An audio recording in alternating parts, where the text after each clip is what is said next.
여러분들 순간의 선택이 10년을 좌우한다는 광고 카피라이터 들으셨던 기억이 있으신지 모르겠습니다. 오래된 광고이기는 한데요.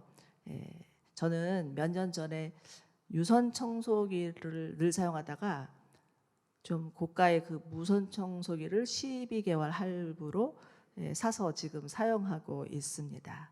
근데 그 쓸 때마다 얼마나 편한지 정말 제가 선택을 잘했다 스스로 대견해 하고 있습니다. 청소기 하나를 선택해도 이처럼 삶의 질이 달라지는데 우리 인생에서의 선택은 우리의 평생을, 우리의 영혼을 좌우할 수 있습니다. 아멘. 네. 미국에서 실제로 있었던 일입니다.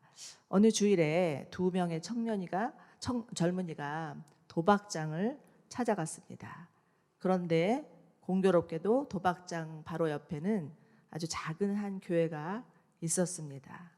아무 생각 없이 도박장에 들어갔던 두 청년은 그 중에서 한 명은 우연히 그 교회 입구에 써 있는 그날 설교 제목을 보게 되었습니다.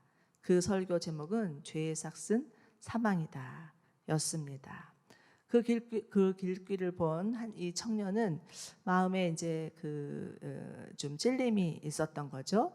그래서 다른 친구에게 야, 친구야, 우리 오늘 도박장 가지 말고 교회 가면 어떻겠느냐 이렇게 권했지만 친구는 야, 그게 무슨 소리냐, 한번 그래도 우리가 가기로 했으면 가야지, 교회는 무슨 교회, 이러면서 그 친구는 거절을 했습니다. 결국 한 청년은 도박장으로 가고 한 청년은 교회로 들어갔습니다. 그날 그 청년은 교회에 가서 예배를 드리고 말씀을 듣고 예수님을 구주로 영접하고 새 사람으로 거듭나는 체험을 하게 되었죠. 그리고 그 청년은 30년이 지나서 미국의 대통령이 되었습니다. 그가 바로 미국의 22대, 24대 대통령인 클리블랜드 대통령입니다. 그런데 아이러니하게도 그가 대통령으로 취임하는 날 30년 전에 도박장으로 간 그 친구는 감옥에서 자신의 친구가 대통령이 되었다는 그 취임 기사를 읽게 됩니다. 오늘 본문은 나오미의 두 며느리가 각자 다른 길을 선택하는 장면으로 시작합니다. 오르바는 시어머니에게 입맞춤을 하면서 작별을 고했고 룻은 시어머니를 붙잡습니다. 아주 대비가 되는 장면이죠.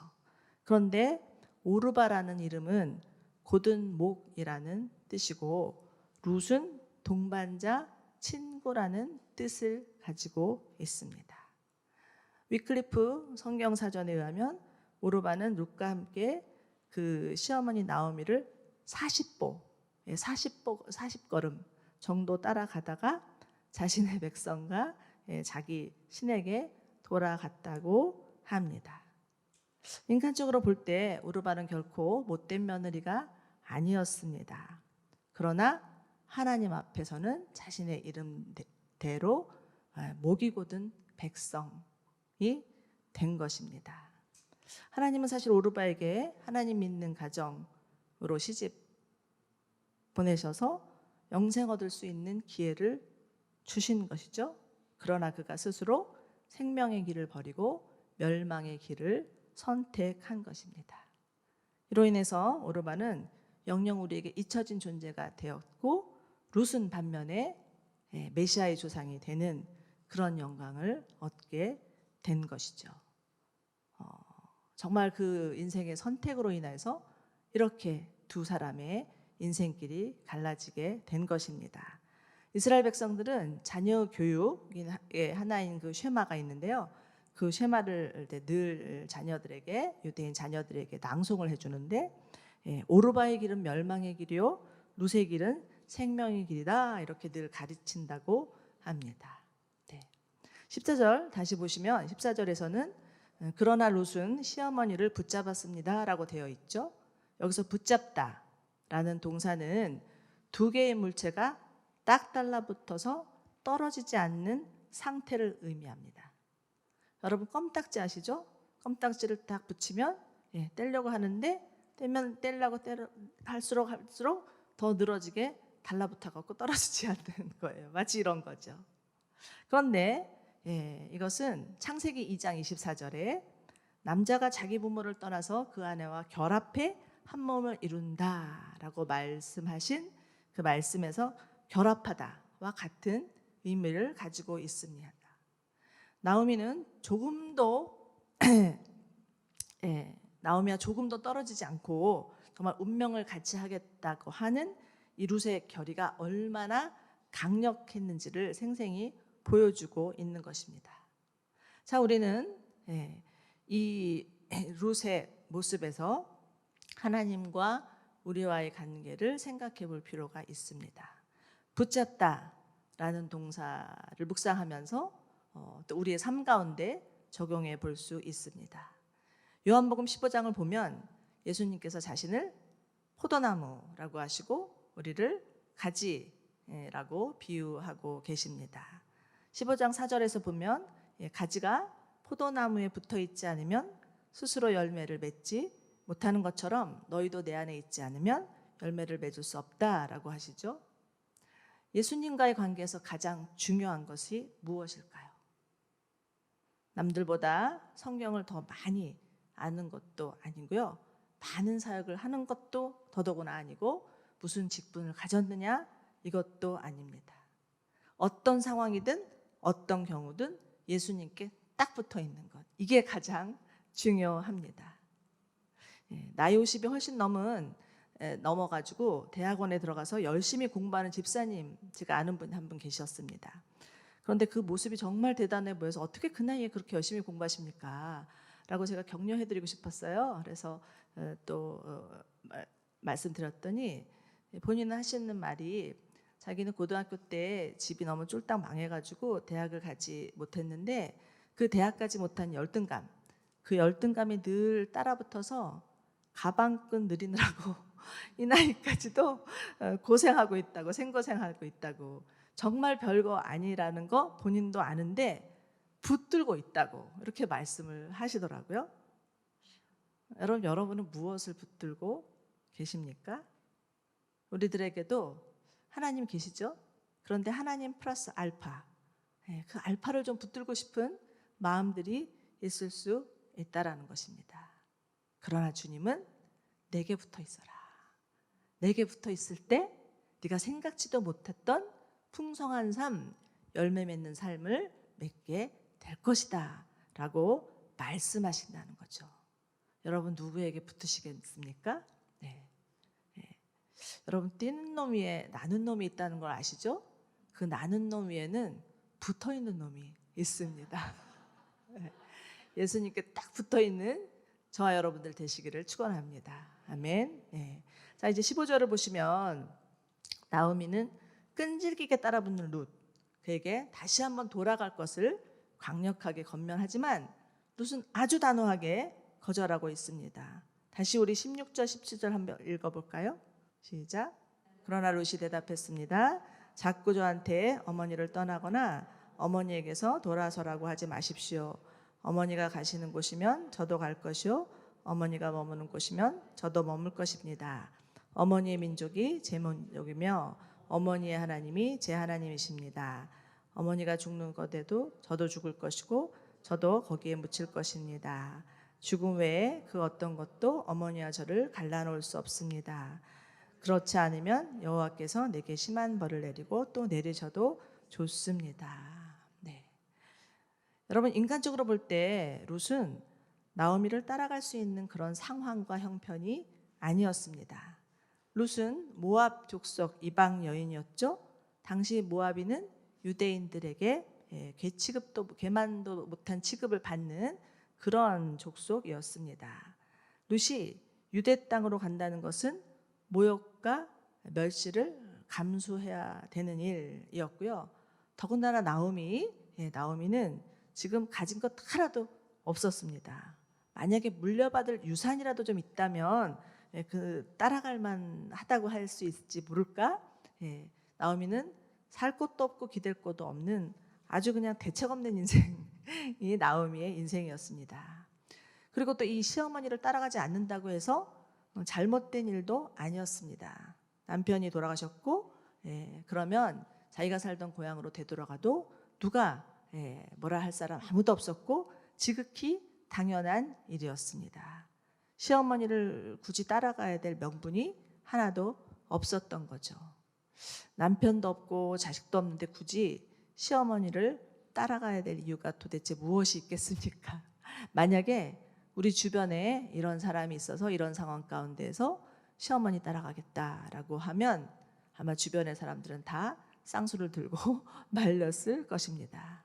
그러나 룻은 홀로 된 시어머니를 따르겠다는 강한 의지를 보입니다.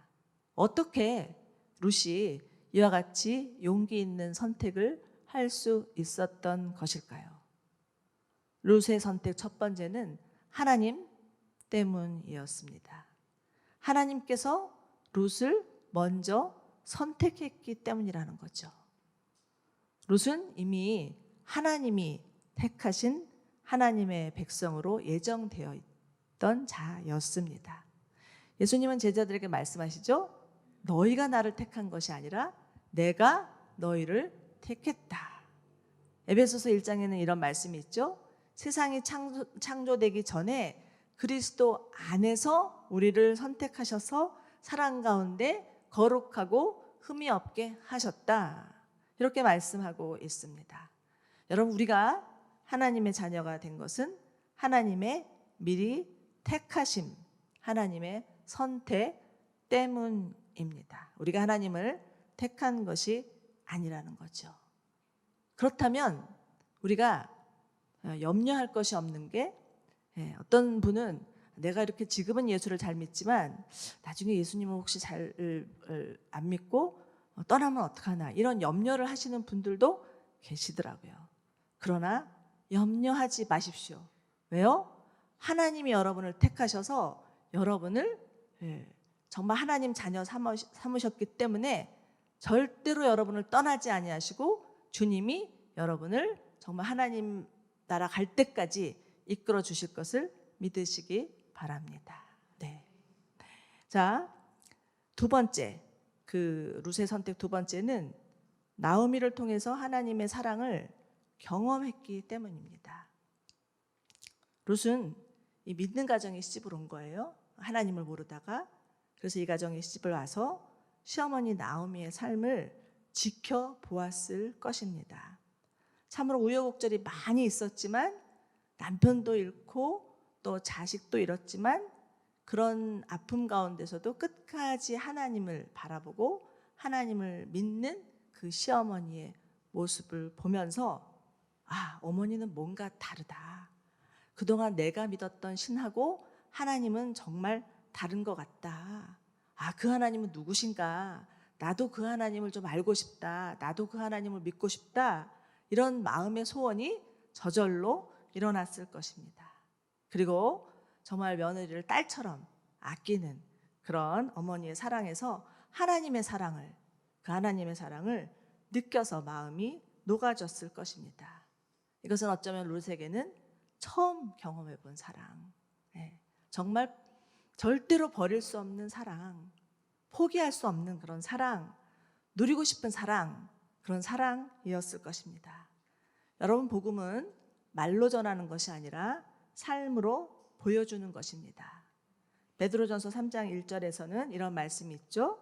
말씀에 순종하지 않는 남편일지라도 말이 아닌 아내의 행실로 인해서 구원받을 것이다 라는 말씀이 있습니다.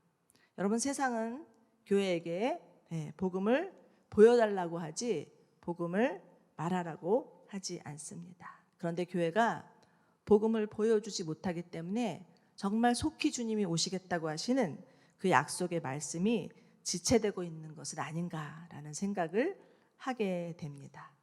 룻은 그동안 자신이 믿었던 그런 모압신 그모스, 그 그모스와는 비교할 수 없는 하나님을 경험하게 되죠. 그리고 자신이 그동안 믿고 있었던 종교를 과감히 버리겠다는 그런 결단을 하게 되는 것입니다. 자신의 가족, 친척, 정든 고향마저 버리고 그동안 자신을 보호하고 있던 모든 울타리를 뛰어넘어서 하나님께로 자신을 의탁하는 것입니다. 그럼 마태복음 10장 29절에서는 내 이름을 위해서 집이나 형제나 부모나 자녀나 논밭을 버린 사람은 누구나 100배를 받을 것이고 또 영생을 물려받게 될 것이다 라고 말씀하십니다. 사랑하는 여러분, 여러분의 우선순위는 무엇입니까? 사람들은 누구나 자기가 가장 사랑하는 것을 우선순위로 삼게 되어 있습니다. 네. 정말 내가 가장 소중하고 내가 가장 사랑하는 것은 지킬 수밖에 없다라는 것입니다. 정말 하나님을 사랑한다면 하나님을 최우선 순위로 삼겠죠. 네. 이제 룻은 그 하나님을 너무나 사랑하고 이제 하나님은 어머니의 하나님이 아니라 나의 하나님이십니다 라고 그렇게 고백하는 것입니다. 네. 여러분, 사랑하는 여러분, 정말 하나님이 나의 하나님이라고 고백하실 수 있으십니까? 아멘. 우리 모두 정말 하나님은 나의 하나님입니다 이렇게 고백할 수 있는 저희가 되기를 간절히 소망합니다. 네. 룻의 선택 세 번째는요, 나오미를 보면서 그 룻의 믿음이 키워갔기 때문입니다. 자녀는 그 부모의 뒷모습을 보고 자란다라는 말이 있습니다. 굳이 부모가 말하지 않아도 부모의 생각, 부모의 행동, 부모의 태도를 바라보면서 그 자녀가 저절로 배우게 된다라는 거죠. 훌륭한 믿음의 사람들 뒤에는 반드시 믿음의 부모들이 있다라는 것을 통계적으로 볼 수가 있습니다. 부모가 믿음으로 살 때 자녀들 또한 부모의 믿음을 보고 하나님을 알게 된다라는 것입니다. 어느 목사님의 간증입니다. 저는 이 간증을 들으면서 그게 참 마음에 새겨져서 가끔 제가 이 간증을 예로 들 때가 있습니다. 일제강점기였다고 합니다. 당시에는 신사참배를 강요하기 위해서 주일에도 교회 못 가도록 학교에 나오라 이렇게 아이들을, 초등학교 아이들을 학교로 강제 동원을 했다고 합니다. 그래서 주일날 만약에 학교에 안 오면 월요일날 가면 아주 그냥 너무나 심한 그 회초리를 맞고 그러고 돌아왔기 때문에 어린 나이에 정말 주일날 교회 빼먹고 학교 가야 되겠다. 너무 아프니까 그렇게 생각을 했는데 그 어머니가 늘 주일은 학교 가지 말고 교회 가라고 그렇게 하고 또 주일날 교회 보내고 월요일날은 학교 가서 매 맞고 오고 그 다음날 교회 보내고 월요일은 또 학교 가서 매 맞고 오고 그렇게 했는데 월요일 학교 가서 매 맞고 오면 그 매 맞은 이렇게 퉁퉁 부은 종아리를 다 닦아주면서 잘했어 아들아, 잘했어 아들아 그렇게 말했다는 거예요. 그러면서 그 목사님은 자신은 어머니를 통해서 믿음을 전수받게 되었노라고 그렇게 간증을 하시더라고요. 여러분들, 여러분은 자녀에게 무엇을 물려주기를 원하십니까? 우리가 아무리 안 쓰고 안 먹고 절약해서 자식들에게 우리가 가진 재산을 물려준다 해도 그것 때문에 형제들 간에 싸움만 날 수 있지 아무짝에도 소용이 없을 수가 있습니다. 그러나 재산을 물려주지 않아도 정말 믿음을 물려줄 수 있다면 부모의 인생은 성공이 아닐까라는 생각을 하게 됩니다. 자, 이제 룻은 죽음이 갈라놓기 전까지는 어머니를 떠나지 않겠습니다 라는 말을 합니다. 참 며느리들이 들으면 심란한 소리죠? 여러분, 사랑은 내리사랑이라는 말이 있습니다. 부모가 자식을 사랑하는 것은 무한대의 사랑인 것 같습니다. 그러나 자식이 부모를 사랑하는 것은 생각보다 쉽지 않습니다. 자식을 사랑하는 데는 시간도 물질도 하나도 아깝지 않은데 부모를 공경할 때는 자꾸 계산이 앞서죠. 왜 이렇게 시간은 없는지, 왜 갑자기 돈은 없는지 그런 마음이 들고 주여 소리가 절로 나오는데요. 정말 우리 마음이 인색해질 때가 많이 있습니다. 여러분, 효에도 한계가 있고 희생에도 한계가 있습니다. 혼자 된 시어머니, 가여워서 섬기는 것은 오래갈 수 없습니다. 내게 아무것도 해주지 못한 부모님, 내게 상처만 준 부모님, 무능력한 부모님 섬기는 거 정말 쉽지 않습니다. 그런데 10계명 중 5째 계명 무엇인지 아시죠? 내 부모를 공경하라입니다. 여기서 공경하라라는 뜻은요, 히브리어로는 카도시라고 하는데 무겁다라는 뜻도 있고 영광스럽다라는 뜻도 있어서 두 가지 뜻이 있습니다. 즉 무엇입니까? 부모 공경은 정말 무거운 일이지만 동시에 영광스러운 일이다라는 것을 가르쳐 주고 있습니다. 어제 어버이날이었죠? 점점 나이가 들어가면서 정말 약해지는 부모님, 또 노쇠해지는 부모님 보면 너무 안타까운 마음, 짠한 마음이 듭니다. 저도 저희 부모님이 90세 넘으셨거든요. 근데 저희 아버님은 살짝 치매도 오시고 가면 계속 딴소리 하시는 거예요. 그래서 보면은 마음이 짠하고 아픈데 또 너무 계속 딴소리 하시는 아버지의 그 소리를 듣고 있으면 화도 나고 막 이런 양가 감정이 막 저희한테 복잡하게 일어나더라고요. 우리가 우리의 사랑으로서는 절대 부모님 사랑할 수 없습니다. 그러나 고린도전서 13장에서는 뭐라고 말씀하십니까? 더 큰 은사를 구하라. 믿음, 소망, 사랑 이 세 가지는 언제까지나 남아있을 것인데 그 가운데 가장 위대한 것은 사랑이라. 그 사랑을 구하라. 이렇게 말씀하시죠. 여러분, 도덕과 윤리를 뛰어넘을 수 있는 것은 오로지 하나님 사랑 하나뿐입니다. 하나님의 사랑이 우리 가운데 부어질 때 우리 마음 안에 충만한 하나님의 사랑으로 부어 넘쳐서 그 사랑으로 사랑할 수 있는 것이지 절대 우리가 가진 알량한 사랑으로는 사랑할 수 없다라는 것입니다. 그렇기 때문에 우리가 구할 것은 사랑, 위로부터 부어지는 하나님의 사랑임을 잊지 마시기 바랍니다. 그래서 늘 정말 하나님께 하나님 제게 하나님의 사랑을 부어주십시오. 하나님의 사랑을 채워주십시오. 하나님의 사랑을 경험하게 해주십시오. 그 하나님의 사랑으로 충만하게 해주십시오. 그래서 그 사랑이 내 주변에 있는 모든 사람들, 부모님에게 흘러 넘치게 하여 주십시오라고 구하는 저희 모두 되기를 소망합니다. 네. 자, 이제 18절 보시면 나오미는 룻과의 대화 가운데서 룻의 굳은 결심을 알아채고는 룻과 함께 베들레헴으로 돌아가게 됩니다. 여러분, 룻의 이름의 뜻이 아까 무엇이라고 알려드렸죠? 친구, 동반자입니다. 날마다 새로우시죠? 네. 이제 룻은 나오미의 인생의 친구, 동반자가 되었습니다. 정말 나오미는 이제 아무것도 가진 게 없었어요. 빈털터리인 줄 알았어요. 그런데 누가 있었습니까? 옆에 룻이 있었다라는 것입니다. 나오미에게 인생의 최대의 축복은 남편도 아니고 또 자식도 아니고 룻, 며느리 룻이었습니다. 정말 이렇게 귀찮을 정도로 따라붙는 룻, 그 며느리 룻을 통해서 예수님의 계보가 이어질 줄 어떻게 나오미가 알았겠습니까?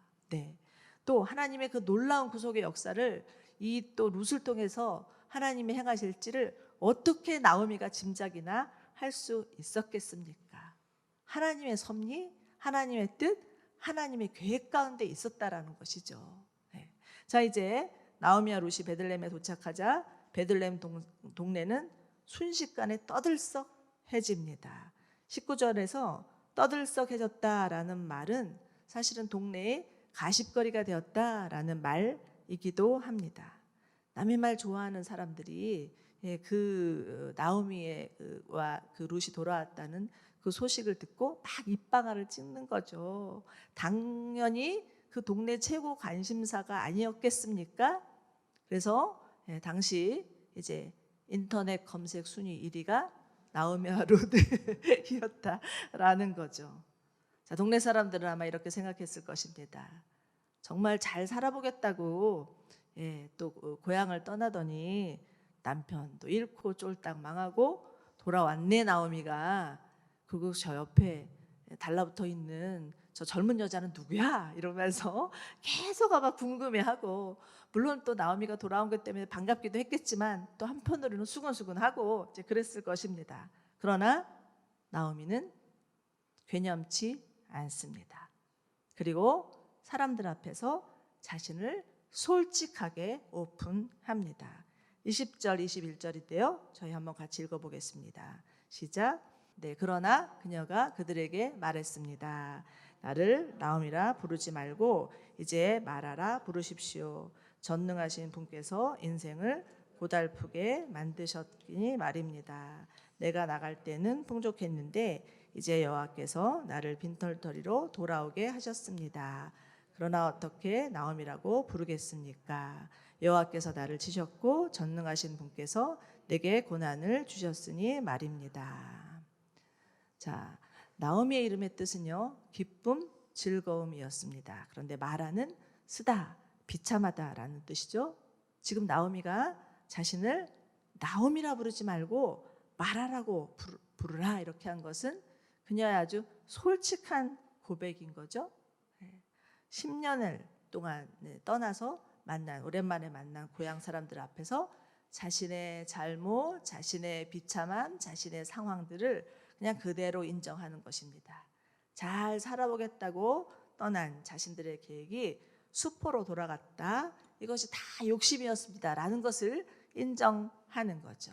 그리고 전능하신 하나님이 자신에게 고난을 주셨다라고 말하고 있습니다. 이것은 무엇입니까? 즉 삶의 주체가 하나님이십니다. 내 삶의 주체는 하나님이십니다. 라는 고백입니다. 자, 이제 여기서 우리는 그 하나님의 주권과 섭리를 이해하고 받아들이는 나오미의 신앙을 볼 수가 있습니다. 나오미는 자신에게 닥친 고난, 그것을 하나님 안에서 해석할 줄 아는 그런 믿음이 있었다라는 것입니다. 여러분, 고난을 받아들이는 거, 우리에게 닥친 고난을 받아들이는 게 힘든 이유는 무엇이냐면 그 고난이 해석이 안 되기 때문이에요. 도대체 내게 왜 이런 고난을 주셨는지, 내가 왜 이런 고난을 당해야 되는지, 도대체 이게 뭡니까? 이해가 되지 않고 납득이 안 되고 해석이 안 되기 때문입니다. 그러나 나오미는 그 고난을 받아들입니다. 고난을 주신 분도 하나님이시고 그 고난을 걷어가시는 분도 하나님이십니다 라고 고백하는 거죠. 즉 나오미의 믿음은 고난에 갇혀있지 않는 믿음이라는 거예요. 오히려 고난을 통과한 믿음, 정말 승화된 믿음인 것을 볼 수가 있습니다. 여러분, 자기가 자신의 고난을 사람들 앞에 떳떳이 말할 수 있는 것은 그만큼 자신의 고난으로부터 본인이 객관화되었다라는 거예요. 자기 고난에 묻혀있지 않다라는 거예요. 이제는 내 고난을 그냥 남의 일처럼 이렇게 바라볼 수 있다라는 것입니다. 그럴 때가 치유된 때예요. 자, 이제 나오미는 자신의 고난을 내 것으로 가지고 있지 않고 하나님께 토스하면서 내가 비록 이런 고난을 당했지만 그 고난을 통해서 그 하나님을 만났습니다라는 고백을 하고 있는 것이죠. 네. 우리에게도 고난이 있습니다. 네. 내가 왜 이런 고난을 당해야 되는지 도무지 이해되지 않고 정말 납득할 수 없을 때도 있지만 그 고난 때문에 불행하다고 말하지 마십시오. 그 어떤 고난이 있든지 그 고난이 우리를 삼키지 못하도록 끝까지 주님을 바라보시기 바랍니다. 그럴 때 이 하나님 안에서 고난을 통과한 자는 그 누구도 함부로 대할 수 없습니다. 범접할 수 없습니다. 욥이 뭐라고 얘기합니까? 욥은 정말 고난의 대명사였죠. 너무나 많은 고난을 당하면서 그 고난을 통해서 그의 고백은 내가 가는 길을 그가 아시나니 그가 나를 단련하신 후에는 내가 순금같이 되어 나오리라. 여러분, 순금은 어떤 다른 보석보다 더 가치 있습니다. 요즘 그래서 금모 오느라고 난리치잖아요. 이런 순금 같은 믿음, 정금 같은 믿음은 무엇을 통과해야 나오느냐? 고난을 통과할 때만 나오지 그냥 되지 않는다라는 것입니다. 여러분, 나오미와 룻은 정말 지극히 평범한 그런 자들이었습니다. 아니, 이들은 어쩌면 평범 이하의 삶, 너무나 비참하고 너무나 가난한 그런 인생을 사는 자들이었습니다. 그렇지만 하나님 보시기엔 그렇지 않았다라는 거예요. 하나님 보시기에 이들은 이 암울한 세상 가운데서도 정말 하나님만 바라보며 믿음으로 사는 이들은 하나님께서 보실 때 정말 존귀하다, 귀하다. 내가 너희를 정말 사용하겠다. 너희는 정말 내가 쓸만하다. 이렇게 생각하는 그런 자들이었다라는 것입니다. 여러분, 하나님이 이들을 어떻게 쓰시는지 기대가 되시나요? 마지막 구절인데요. 나오미와 룻이 베들레헴에서 돌아온 때는 추수보리가 막 시작될 무렵이었습니다. 라고 말하고 있죠. 추수는 무엇입니까? 추수를 생각하면 풍성해지죠. 열매가 가득하고 먹을 것이 많고 뭔가 결실이 있고 이런 것을 말하는 거죠. 정말 희망이 보이는 것 같지 않습니까? 제가 지난주에도 말씀드렸지만 룻기의 결말은 해피 엔딩입니다. 이것은 무슨 말입니까? 우리 인생도 해피 엔딩이라는 거예요. 지금은 흉년이라도 반드시 추수의 때가 있다라는 거죠. 바라기는 우리 모두 그 추수의 때를 사모하시는 여러분 되시기를 바랍니다. 날마다의 삶 가운데 주님이 정말 우리와 함께 하신다는 것을 믿고 하나님은 우리를 통해서 일하실 것이라는 것을 믿고 하나님을 선택하시는 여러분들 되시기를 바랍니다. 룻기는 하나님을 선택한 자들의 이야기입니다. 이것이 남의 이야기가 아니라 바로 나의 이야기가 되기를 간절히 소망합니다. 하나님은 하나님을 선택한 인생을 축복하십니다. 그리고 그들을 통해서 하나님의 새로운 일을 행하실 것입니다. 여러분, 하나님을 선택한 이들에게는 정말 새로운 날이 있음을 믿으시고 기대하시기를 바랍니다. 그런 자들이 우리 모두가 되기를 소망합니다.